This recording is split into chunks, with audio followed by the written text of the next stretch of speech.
Now I have a cat too, and she is just a domestic short hair. She doesn't have any particular breed.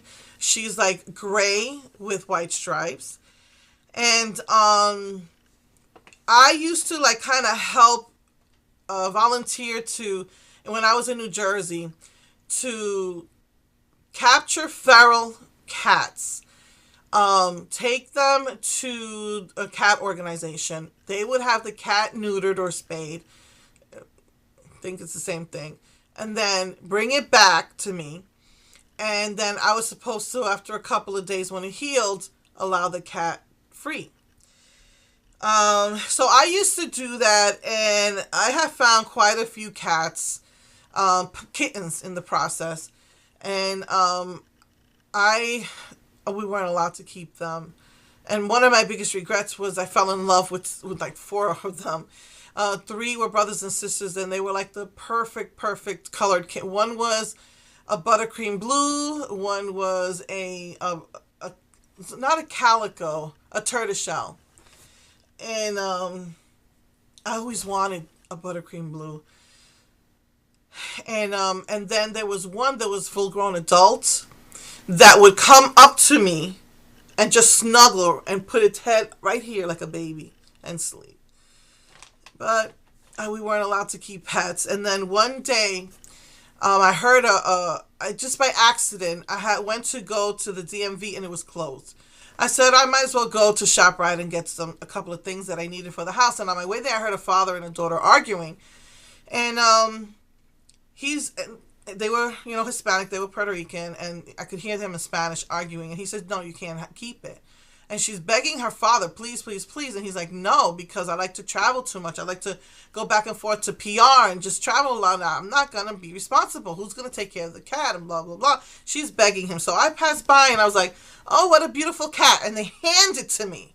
And he was like, "Take it." And I was like, "I really don't want like a street cat." I was afraid.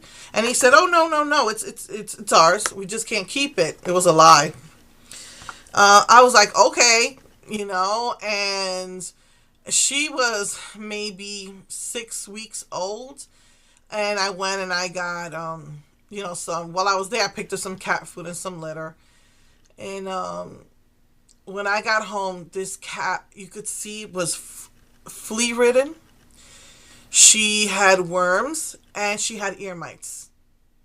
And she was like using my hair.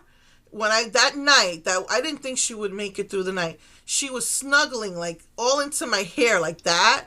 And I was like, "Oh my goodness, I'm going to have fleas in my hair. I know it." But that night I slept on the sofa and she slept with me because I didn't want to bring her to my bed. And my husband was not happy about it.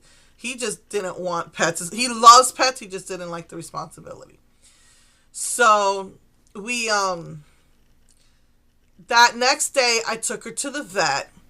And he told me, he showed, because I really didn't know everything that was wrong with her, but he showed me the ear mites underneath the microscope. It's disgusting. Her ears were black. And he gave me medicines and said, see what happens. And I honestly did not expect her to live through the night. And she did. She did. I gave her the medicines and she was fine. The reason, and cleaning the fleas off, I get nervous because when they're that little, I remember I had a kitten once before, and I did it in a flea dip, and it died. And this was when I was younger. I didn't know how to take care of my cat. It was like my first cat, so that was really sad. I thought the same thing was going to happen, but, the doctor just gave me everything, and she made it through the night, and I couldn't give her up. I could not give her up. And every night she would sleep, just get all into my hair like this and just sleep in it. And she just purr the night away. And that purring just really helped me to sleep. It was great. But my husband was complaining that the purring kept him up. And she slept in our bed with us. I just couldn't give her up. We got in trouble with the landlord. But, there were like 10 other people in the complex that had them. And it was too bad. He had to make everyone get rid of them. And he just didn't want to bother with it, so I couldn't give her up. So she's 13 years old now. We found her in, I think, August, and she was 2 months old. So I guess this summer she'll be. Let me see. It was found her in '98, so 2008. So she'll be 14 years old this year, and she's got are the sharp teeth. Her name is Gigi because she was gray. She's a gray, short hair, domestic short hair. So we call her. It was for Gray Girl. I didn't know what to call her, so it's Gray Girl Gigi. So I told you her name. I told you what she is. I told you how old she is, where I found her, because these are the questions. And she's not a breed. Say what breed or why I got her. Why did I want that breed? She's not of any particular breed. No, she doesn't know tricks. And she certainly, cats are not loyal like dogs. She certainly doesn't want to be giving you kisses. And the only time she follows you is when she wants to be fed.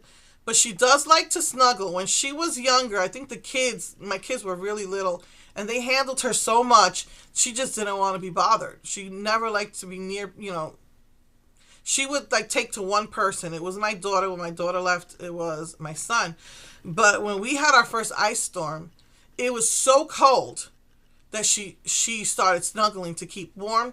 It was like that for 2 days, no heat. It was 19 degrees. We had to sleep with our coats on. It was just really bad. And ever since then, she will lay next to you, and if you move, she just scoots over so she could squidge into you and keep warm. So she does like to snuggle now. I don't know, funny things that make you laugh. Just cats just make me laugh, period. They have all those funny things where they chase after string. Any movement is a mouse. When I'm crocheting, she tries to get the yarn. And like I said, lately, after she turned about 10, she's been getting even more needy. She will literally push whatever, if I'm crocheting or whatever's on my hand, she will literally push it away so that she can snuggle on me. And it just makes me laugh how cats don't get it. They don't realize that they were put on this earth to be your pet. Cats think that you were put on this earth to be their servant, So they don't realize that they're your pet. You're their human. So I always find that funny about cats. Again,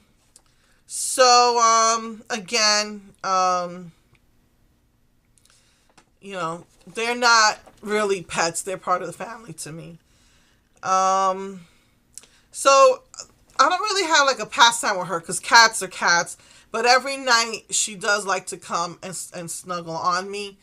And I know that if I'm sleeping on the sofa for whatever reason, the couple of times I had surgery, I couldn't be going up and down the stairs to the bedroom, so I just laid on the sofa, and I would feel this huge thud because she'd jump on me and wake me up. So I guess that's the quirky thing I could tell you about her. So just the pastime is that every night now she likes to snuggle on my stomach. Just push whatever's in my hand out of the way and snuggle on my stomach. My nickname for her used to be Gigi Ligi. I don't know why.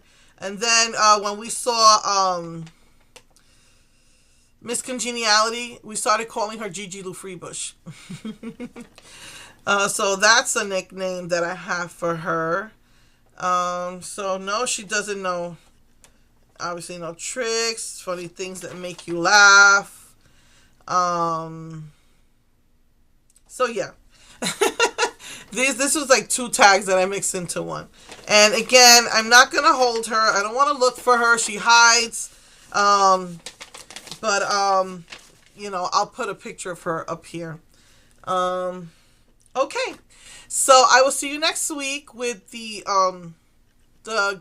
green, blue, and purple look. And yeah. So hope everyone's enjoying their winter, keeping safe and warm. Mwah. Love you. Bye.